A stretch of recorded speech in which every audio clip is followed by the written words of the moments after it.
Good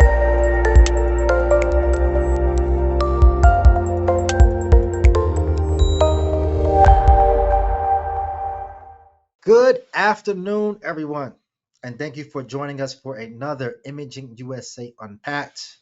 Today, I am happy, I'm excited to bring to you the exciting, the very talented, the boss lady herself, Miss Heather Crowder. Heather, thank you so much Thank for you, joining us. Jamel. Thank you so much. You're always so kind. My pleasure, my pleasure. And today, to our friends in the chat, this is for all of you. So if you have any questions at all, any comments, and you attended Heather's session, which we'll dive into in a few moments, please ask away. We're happy to receive your questions. We're happy for you to participate. So don't be shy, don't be bashful. Ask us anything. Okay? Awesome. So Heather, Imaging USA 2024. Tell us about your experience there. Yeah, it was great. I had a great experience, as I think many people did. There's been a lot of great buzz and lots of great comments and so on that we've seen following the show conference. I think we all have a different name for it, but it's a little bit of all of that. But I loved my experience. Certainly, the presentation and kind of kicking things off bright and early on a Sunday morning was fun for me. I'm an early bird, so no problem getting things off and running at early on a Sunday morning with a big cup of coffee in hand and a great turnout. And I think beyond the presentation itself, the Q&A we took next door to the Stadium Club, and I think that went another 45 minutes. So people were certainly really excited to kick things off on Sunday morning and get the show and the conference started. That was awesome. Yeah. And your session was like right next to Starbucks. So that made it even better. People can grab Yes, their it coffee, was. go Yes, in it there. was. Yes, So it was. So there was no shortage of caffeine for us. That's for sure. that's right. Yeah. People got their steps in that day. I'm sure. I'm sure. Yes, Yeah. yes. So Heather, your But session was yeah, it called was. Grow Your Portrait Business with Modern School Pictures. Yes, yes. And essentially what, to break that down, I have been a portrait photographer for 17 years. And about 15 years ago, I was asked to photograph a school. And I think, and this must be true based on the attendees that we've had, Q&A after and follow-up questions and so on I've gotten from people. I am not alone in being a portrait photographer who's been asked to photograph things outside of our traditional genre of, child and family portraits, weddings, headshots. There certainly is this realm that many people are just starting to dive into of volume photography. That's schools, that's sports, cheer, dance, and really taking what we do as portrait photographers and applying most of it to a setting where, the volume is a word, I think, for some of us that can be intimidating, but where we're kind of rapid fire, if you will, and photographing instead of just one family or a couple of families or a couple of people, it's 50 people, it's 100 people. In some cases, in the folks that do a lot of heavy volume, it can be hundreds or even 1,000 kids or athletes in a day. So this idea of I'm a portrait photographer, I see this volume world, I see this world of school pictures or sports, dance, cheer, and I want to get into it, but I have no idea where to start. First, I'm not even sure that it's for me, and if you see me laughing, I may have to get up and let my dog in. I'm working from home today. I'm not in the studio, so apologies if she starts barking and I have to let her in the house. That's my disclaimer. But I think there are a lot of us in this portrait world that see, across the aisle, so to speak, to this volume world and don't know how to get started. We're not really sure. Is it really lucrative? Can I really do that? Do I have all the gear and all the know-how and all the other things that I need? And I'd like to think that I'm proof positive that you absolutely can get started with exactly what you have. And ultimately, that's what my talk was about. So sorry, that was a long answer, but you also know that I'm wordy and chatty. So you're not going to get a short answer from me. No, I get it completely. I can see the people just, when you say 100 students, I can see certain portrait photographers running away and other Mm-hmm. portrait Mm-hmm. photographers like wanting to know how and how many staff do I have to have in place to be able to manage that kind of volume. Can you That's talk right. about That's that? Like, right. do you have to have like a staff like that? You actually don't. And something I want to mention, I think that we can often get stuck on numbers, right? Like you said, 100 students and I'm running away. And I think when we hear the word volume, I am an ambassador for Got Photo. I've been working with Got Photo, which is a platform that's used to show and sell your photography, your sports, your schools, your volume photography. It's a platform designed specifically for that. And I'm always saying to them, look, we have to be really careful in the portrait world with using the word volume because the number can be whatever number you want it to be. And I am going to answer your question, I promise. But I just want to preface with, you know, volume can be 20 children at a daycare. It can be 50 children at a preschool. It can be 350 children at a private elementary school, or, in my case, the largest school I do is about 350 kids, but I also have a school that's 40. So one of the beauties about this whole world of volume is that you can make it work for you in both your comfort zone, your ability, and then to answer your question about the size of your team. So when I first started, the first schools that I did were about 200 children each. There were two of them. It was a kind of a sister school owned by the same company. And I did that by myself. I did not, I was a team of one. And I did rely on the school. It was a kind of a daycare preschool situation.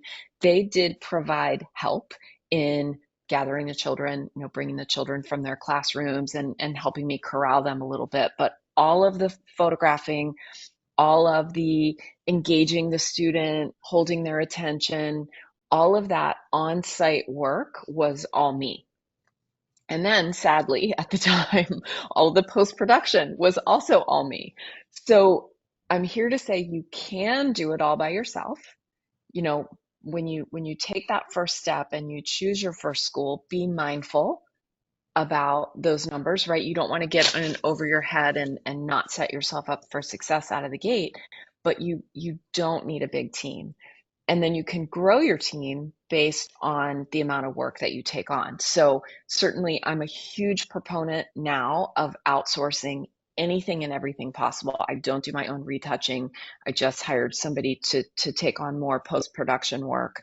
But you can, and don't let any of that be a block. I think we also, and you know this yourself, just as being a human, sometimes we're looking for reasons why we either can't be successful, can't jump in and start something, like, oh, I'm going to get this ready and then I can do that thing. And that is certainly true in this world of volume photography. I don't have a team. I don't have all the gear, right? These are myths. I think we talked about myth busting when you and I met back before imaging, and talking about these things that often get in the way of us moving forward in a school or sports or volume oriented business. And really, you can just get started, just you. Absolutely. You got to get out of your own way sometimes, right? Hmm. Hmm. And taking on Yeah. that first client is a good measuring stick, I would say, to Hmm. say, hey, I tried it. This is what I can do. This is how I can adjust it Hmm. going forward. So that's Yeah. great. And Got Yeah. Photo has some great tools And to help automate a lot of those they processes. they do. They do. And to your point about taking on that first client, I think um, being smart about the first client that you take on so that you set yourself up for success. And this is true across our businesses, right? Regardless of whether we're photographing portraits or weddings or headshots or a school or sports, we want to make sure that we aren't just solely in our comfort zone and not pushing our envelope and pushing the limits at all. But your first school, you probably don't want to do 750 children, right? That's not setting yourself up for success. But 50 children, 100 children, 25 children, a number that you can feasibly do, schedule out over a day or a couple of days, that's something that you can bite off and know that you can chew and make the most of, and then use a platform like Got Photo. I think another thing I'll mention, you talked about a team. You asked a question about building the team. I think the tools that we use in this world of volume are really important. As a portrait photographer, when I first started, I was using tools that were built for portrait photography, and I won't mention them now, but we all use them, and I still use them in the portrait side of what I'm doing. These are tools that are used to create galleries so that people can see and view images, in some cases, even order images. But the problem is because they're really designed for child and family portraits or mini sessions or senior portraits, they're not set up to to be easy on us, the photographer, to create 50 password protected galleries like that and then email all those people with one button, which is what a tool like Got Photo does. So back when I started initially 15 years ago, not having a tool like that, the post-production workload was so heavy because yeah, taking the photographs is one thing, but now you have all these photographs, you have to organize them by child, you then have to create galleries that certainly in today's world, the password protection and the security aspect of our children's images is so important. So to then try to manually do all that and be emailing mom and dad, and then for me, I sold digital files, I still do, create a Dropbox folder for each of those parents that was purchasing their child's digital gallery, the back side of it was so labor intensive that that really is not sustainable, especially if you're doing any numbers. So when you're looking at your team and you're looking at the staff side of it, you also need to be looking at the tools side of it to be sure that you're as efficient as possible across the whole workflow. Because I think what happens is, let me just let her in. I'm sorry. She's going to Okay, make no, us grab both the fur crazy if I baby. don't. I have Yeah. one too. Yeah. Oh, you do? Okay. Yeah. Yeah. So she's just going to stand and bark about every 12 seconds. She's going to probably be in my lap in a second too. So sorry about that. Thank you. No, we want to Um, see her but too. I That's fine. think, It's okay. yeah, she probably will end up here in a minute. She'll make the rounds. But I think, a lot of photographers that I've talked to over the years who say, "Oh, I tried a school, it was so hard, or it was a nightmare, or it was too many kids, or for whatever reason, they perceived themselves not being successful." It often stems from either not having a good workflow when they were actually photographing the school, the post production was a nightmare, they didn't have the right tools in place, and they found that labor intensive side coupled with the fact that they may not have been priced well. Their whole model was not where it should have been. And then unfortunately, they throw out the towel. So not only do they miss the revenue that comes from actually photographing schools, photographing some of these volume activities, they also missed the referral funnel, which is such a key part of what I do that then feeds all those other genres in your business. Because the Mm, referral piece of what comes after photographing the school, because now you have how many families, right? You have proved yourself to 50 families, 150 families, whatever the number is at that particular school, you now have a warm audience that you can market to that for me is even more valuable than the profitability of the school itself. So for these folks that threw in the towel because they weren't set up for success early on for the reasons that we just talked about, they're now missing out on the referrals that they could have had and all those warm leads on the backside of the job. wow, wow. They need to jump back into it, and they can because Yes. you already have the Yeah. talent. Just Uh, Yeah, you already right. kind I mean, of. there's, yeah, 100%. Yeah. There's nothing, and I'm of course excited about this, as you know, because you and I have talked about it many times, but there's nothing that we're doing as portrait photographers, regardless of what genre, we just went through them all. There's nothing that you're doing that can't be applied to the volume space. You're just spending a little less time. The location isn't one that you're necessarily going to choose. It's not like saying, okay, I'm going to go photograph this family at the beach or in their backyard or at this park that I love. But you certainly can find a location at the school that has beautiful light and a simple little background. I've founded at all the schools that I photograph and helped and mentored a lot of photographers to do the same. So you do have a little bit of a say in the location, and then you just do your thing. You engage the person in front of you just like you do every Saturday or in the evenings or whatever seasonality you may have to your business. That engagement piece is the same. Creating beautiful images is the same, and delighting the parents that are seeing these images is the same. It's exactly the same that you're doing in your child and family portrait business, just a little faster with a lot more faces. And then that post-production piece and using the right tool to deliver is the only thing that makes it different. Awesome, awesome. Thank you for sharing that. And we have a ton of questions because you're so detailed. Oh, good. Oh, Everything. awesome. Okay, because So yeah, I didn't see. Can I see? Let me just. Can I see those too, sure. Jamal? Or are you just Ab- gonna? Is it ab- the chat? Is that where I go? Under next to chat is a question mark, and The that's where question our mark. audience Oh, is good. Oh, excited to awesome. get some Oh, questions. Yes. somebody's in Wyoming. Hi. I haven't been to Wyoming yet, but it's on our list. So, so let's see. Do you want me to just? Are we just going through? Do you want to read them to me, Jamal? What's the best way Whatever to you're more comfortable, kick I'm these happy to read questions them to off? you. Yeah, I'm happy to Okay, read them to you. sure. Yeah, I'll Yeah, let that way I don't miss anybody. I'm afraid that I will miss somebody. So no problem, no problem. you can Okay, read them to me. first That would be question we great. have here. How do we get into doing photography for schools? Oh, this is such a great question. And who asked this? We're going to keep them unanimous. We're going to keep Oh, them unanimous. unanimous. Okay. Yeah, Anonymous. you're right. Anonymous. There we go. Okay. Anonymous. Totally. Okay. And the reason I ask, you'll laugh when it wasn't so much that I wanted to know who, but I often refer to the mommy underground. And I always joke about the fact that there's perhaps a daddy underground. I'm part of what I think of as the mommy underground in my world, right?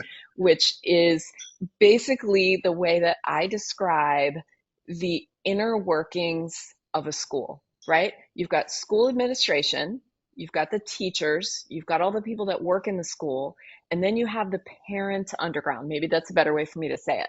So these are the folks that know what's going on, right? They know all the things that it takes to make the school tick from the parent side. And all the schools that I work with are private schools. So that parent piece is really important. And the school ultimately wants parents to be happy. So if you have a connection to the school through the parent underground, through a teacher, through admin, that's always a great place to start. You can find out, are they already offering school pictures? Are they happy with their offering? If they're happy with their offering, I don't know that the place to start is to go in and try to raffle it away from somebody that's already doing a great job, right? And I think in our community of photography, there's so much work that we don't necessarily need to go in and try to take something where there's already positivity and already good things happening. But I promise you that there are schools where either they're not doing photography, they're not happy with what's being offered, it's not at the level of service that the parents of the school want. And I know this is true because of the requests that we get on a regular basis from schools, from parents. So the best place to start, I think, is through a connection that you already have.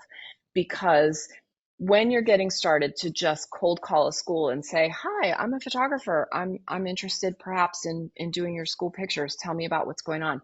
You're not going to have the same success as if you have that warm lead that we talked about earlier where there's already a connection to the school. Maybe it's your own child's school. Maybe it's the school where your next door neighbor is the director. Everybody has a connection somewhere. And I think starting via that connection is always my recommendation. Mm, good advice. Good advice. All right, next question we have. When marketing for volume photography, should you market more with the teen or child in mind or their parents? So I think that's a great question. When it comes to volume photography, let me just say, I see the relationship that you have as a triangle. And what I mean by that is when we're out in the portrait world, right, or the wedding world, our client is the bride. Our client is the parent, the mom or dad that's hiring us to come photograph their family. When we look at the school, it really is a triangle. And my client, in my eyes, is the school. They're at the top of the pyramid, right? They're hiring me to come in and photograph their children. The other piece of that relationship, though, is the parent. And I recognize that they are my client, but keeping them happy because I am a representative, if you will, of the school. I just need to be mindful that it is about ultimately that connection with the school. So then when you have the child involved, right? Obviously, the child is a piece of this too, because my ability to engage and connect with the child, and I think we have to be thoughtful about the age that maybe this question is being asked, because I'm going to engage with a 3-year-old who's in preschool and hopefully make them happy so they have a good experience. If they have a good experience, I'm going to be able to capture great photographs. They're not making any buying decisions. Mom and dad are making the buying decisions. But when it comes to an 8th grader or an 11th grader, and I do have some schools where I photograph older children, I know that not only do I want to engage them, I also want them to love their photos because they are going to play a role in the buying decision. And I know this is true. I actually have an email in my inbox this morning from a parent who asked, could I do a little bit more retouching because her daughter loves her picture. She's in 11th grade, loves her picture, but just would love a little bit more retouching. She's got acne, like welcome to teenhood. So making the student happy there behooves me because ultimately that's going to influence the parent's buying decision. So I think to answer that question, you need to be considerate at all levels of this equation because it's not quite so one-to-one like it is typically with the portrait clients that we're seeing. We've got the school we want to make happy, we want to make the parent happy, and then ultimately we want the child or the student to be happy as well. And if all those people are happy, we should have a great scenario of selling pictures and then, of course, being invited back to do it again next season. Awesome. Awesome. Thank you. Next question we have outsourcing, Yes. retouching. How much does that cost? And what's involved with that? Yeah, so that's a great question. And the answer is about, was probably this wide at this point. So I think we have to think about the different phases of retouching for me to really answer this question. So step number one, we come back from a shoot and we have to cull all of the images that ultimately we're going to show. Something I'll tell you about my method that might be a little bit different, and I call it modern school pictures. That's just what I've named my model of photographing volume entities in schools. So in my model, parents are only going to see keepable, sellable images. They're not going to see anybody with their eyes closed. They're not going to see somebody kind of in mid-speak, right? We all have seen proofs that come out of school picture day where there are definitely some that are not keepers, if you will. So the first phase of retouching for me is that culling. I know there are now entities that like Aftershoot. I don't know if Imogen, I never know how to say that. I don't know if they have a culling aspect, but there is culling software, culling platform that you can use to speed up that piece of the equation. And then the next piece is actually the color correcting, retouching, editing. We all call those pieces of the equation by different names. But for me, everything that I show is going to be essentially retouched, color corrected, and ready to go, with the exception of, from time to time, there's somebody that says, oh, I have a little more acne. I think we have to be really careful also about how much we clean up because we want to keep these children authentic to who they are, but also, remove blemishes, remove scratches, and so on. But every once in a while, there's a request for a little extra. So what you're going to pay, depending on the level of editing and retouching that you want, can be cent on the dollar, or it can be, a few dollars an image. There's really a huge range. but there are oodles of resources. And I'm assuming, Jamel, we can give them my contact info. It's schoolpicks@heathercrowder.com. If you email me, I'm happy to send you a list of support and retouching and sources that we have both used and recommended, because it's really long list. And I think, as you probably saw at Imaging, Jamal, I feel like that list is just continuously getting longer as more and more entities are coming into uh, that Absolutely. platform. And now Got Photo has its own. I'll just mention Got Photo has its own retouching module within the platform, which is amazing. And I've played with that, tested that a little bit. So there are lots of options for culling, retouching, editing, and outsourcing all of that. But I don't do any of it in-house anymore. That's awesome because you can spend more time on actually being creative and getting the Mhm. images that Yes, you want and yes. growing photography while the And business. growing the business side, Mhm. 100%. Absolutely. Absolutely. Yeah. I want to share three survey responses with you if that's okay. I'd like to Okay. do As that. long as they're good ones. So is Well, it to be okay, honest, Jamel? they were all pretty good. They were all really good. Oh, I can good. only share a few, Oh, good. but they were all Okay. really good. Awesome. Thank you. So I have three that I wanted to share because to me they Okay. stood out and it kind of talks to the Okay. message. Okay. So the first one says, best program of the day. Heather was straight to the point and gave great information on running a business, not a charity, when it comes to school photography. I thought that one was important because as a new photographer coming into that space, it's not like you're just starting out learning photography, right? You have a skill set Mm-hmm. already, so you don't have to give away the Mm-hmm. farm. You don't have to say, I'm Mm-mm. only going to charge you this little bit when you know you're actually worth a little bit more. So Mm-hmm. there's Mm-hmm. some room for negotiating there, and you were able to express to the people in that session how to do that. So kudos to you for that one, Yeah. Heather. Awesome. Thank you. You're very well. The second one says, the speaker was awesome! Exclamation point. I didn't come to imaging to learn about volume work, but I decided to attend this class and I'm glad I did. I love that someone has an expectation. I'm coming into imaging, I'm investing my time and my money into session, but now I'm going to experiment. Let me see what this is all about. And they Mhm. appreciated that. So there might be somebody new coming into the volume space. So that one stood out as well. Awesome. And yep. And finally, the last comment I have is she did a great job of showing people how to get started and gave new ideas for people who have done this for a while. She really hit the mark. So you're just covering all bases. So I'm happy to hear that people walk away with true value when it comes to Imaging USA to these sessions. So thank you for doing that.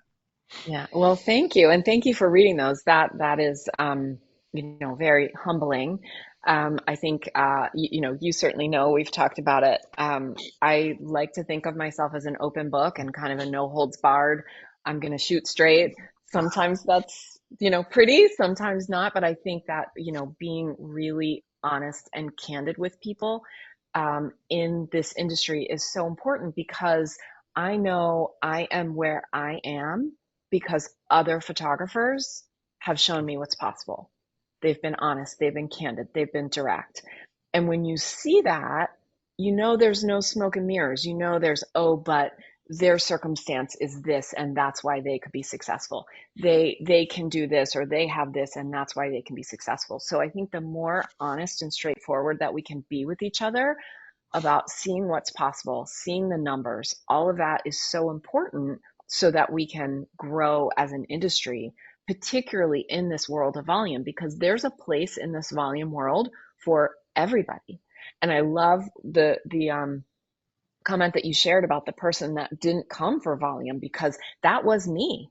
That was, hey, this is a good idea. I'm going to give this a try. And then 15 years later, it's a pretty significant part of my business. And more importantly, as I mentioned at the beginning, it has served as an incredible funnel of referrals for all the other things that I do. So I love that person jumped in and took a chance and did something that they weren't expecting. That's amazing to Yes. hear. Yeah, that's awesome. That's awesome. And I hope they really go forward with it because they will not regret it. And I apologize for sniffling and sneezing. It's pollen It's season here in allergy Georgia. season. Yeah, my Everything is windows are green. yellow. Yeah. And I didn't have allergies Mm. ever. Like I'm from New York originally, but came here and now I have allergies. Ugh. So that's Oh that story. boy. But we do Oh have boy. just a moment for one more question. Let's see. Okay. Do you ever photograph at the college level? Any unique concerns at that level? Oh, no, but would have no concerns and I would be all in because I think there is potential anywhere, whether it's a daycare, preschool, elementary school, middle school, high school. So there's no reason that going after college wouldn't be great. And you think about college and some of the opportunities there, college grads are about to hit the job market. And what does every college grad need in order to hit the job market? A really great professional headshot. So, I think the headshot piece at a college right out of the gate would be a brilliant idea. And, lots of opportunity there for sure. Yep, it's so broad that space. I know we talk about when we talk about schools, but the level of creativity that space is so broad. I've seen people Hmm. do composites. I've seen people do things with high speed sync. I've seen people prefer Hmm. the traditional things with props, without props. So, Hmm. you just limit yourself to to your creativity, but you're Hmm. just taking more people in, Yeah, and that's sharing that. it. Yeah. And I think, I don't think I mentioned this at the beginning, but I know this was woven into what I talked about at imaging. I think one of the beauties for me about volume that's so great is that whatever you're really good at, whatever your superpower is, you can apply to volume. If you're somebody that loves to create like intricate props and amazing backdrops and set a scene and create this magical wonderland, you can do that in volume. If you're somebody that wants to see like how many people can I photograph in a day, great. You can do that. If you like little kids, if you like big kids, if you like kids at college, whatever is your superpower in photography and your style, you can apply to volume in a very niche way and make a success of it. So that for me is something that's really attractive about this volume side of what we do. Awesome, awesome. Thank you for sharing that. I want to just do a quick scan for any more questions here. Looks like we pretty much hit the nail on the head. One person would like to ask for your contact information again, email in the chat. Sure, sure. The best way to get me is just email schoolpics, Pics, at heathercrowder.com, and then my team will get you to the appropriate place. I do also have a Facebook group that we're happy to invite you to. Again, if you just email, that's the best way for us to get you to the right place, invite you into the Facebook group, and make sure that we get you any additional info or resources that you may want more information about. Yep, and definitely email Heather. She's very responsive and Oh, she's thank you, everywhere. Jamel. But she still answers. So, Thank you. Thank you. Yes, yes. Wherever I am, I'm happy to respond always.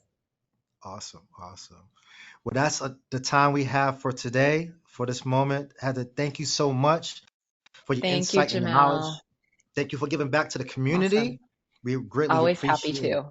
Awesome. Always happy to. And I look forward to seeing you again. And thank you for reading those wonderful comments. That totally made my day. Happy to share, happy to do so. And thank you to our friends in the chat. Awesome. Thank you for the great Yes. questions. Thank you guys for coming. Yes. Thanks for being here. Awesome. And thank you for helping PPA. Okay. So you guys go out there and be creative and keep inspiring and Yes. go shoot Yes. something and post it. I want Yes. to see it. Absolutely. Post the pictures. Awesome. Thanks, Jamel. You're very welcome. Talk to you later. Bye now. All right. Bye bye.